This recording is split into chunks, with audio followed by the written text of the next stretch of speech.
Shiro! Feeling ill? Judging by the expression on your face, I guess you're about to vomit. You saw it, didn't you? That simplifies things. Everything you saw is true, Shiro Emiya.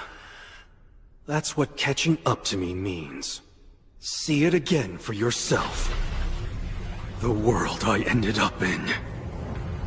I am the bone of my sword, unknown to death, nor known to life.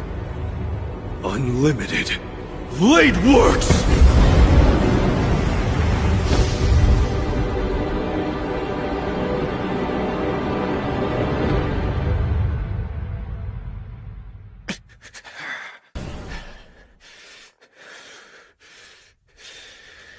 A fool who knows his dreams are unattainable but comes anyway. A fraud without a will of his own who's wasted his life on a ridiculous ideal. Can you finally admit that's who you truly are? Saving people just because you want to is both selfish and misguided.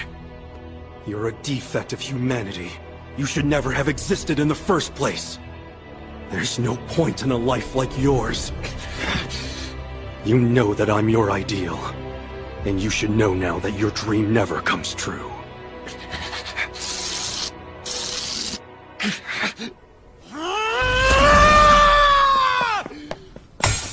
I see. I suppose it's only natural for you to deny me. As the ideal of Shiro Emiya, I'm the only person you can never bring yourself to accept.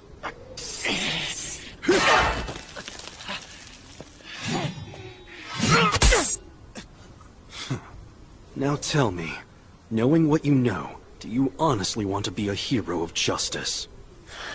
I've already told you that. It isn't that I want to become one. It's that I will become one, no matter what! You're right. You must become one no matter what. You are Shiro Emiya, and it's the only thing you've ever been passionate about. Even though you know that the heart of a hero of justice simply isn't in you. There, you see? Your reaction tells me that you've always suspected it yourself. Memories of my past faded long ago. But there's still one sight that stayed with me all this time. The flames, and the pervasive stench of death. Wishing for help when there was none. What I felt when the wish was granted. But most of all, I remember the look of relief on Kiritsugu Emiya's face when he saved me.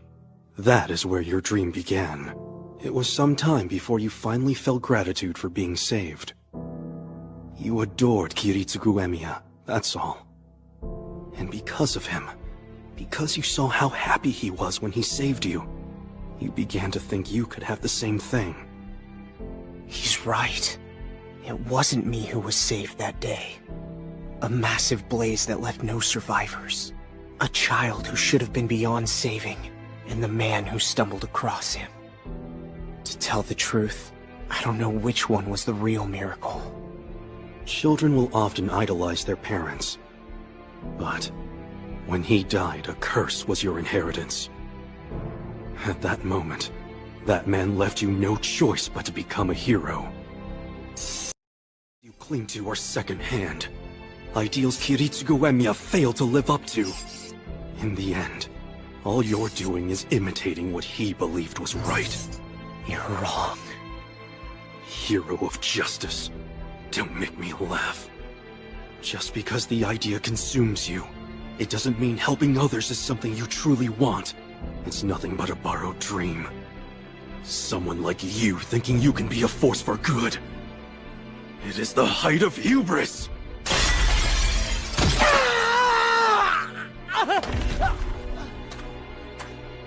That's right. You couldn't help but admire the beauty in your father's dream of helping others. That's why you never developed any real passions of your own. If that isn't hypocrisy, then what is?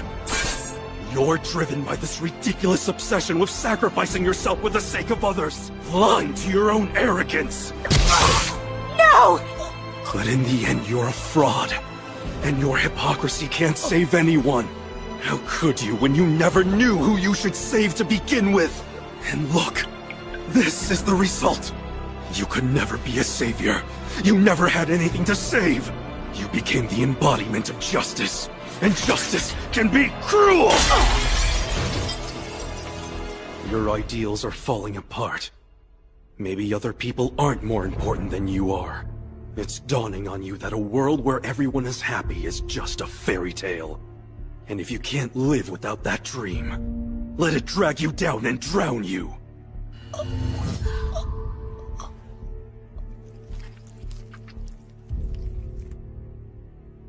It's true. What he said was mostly right.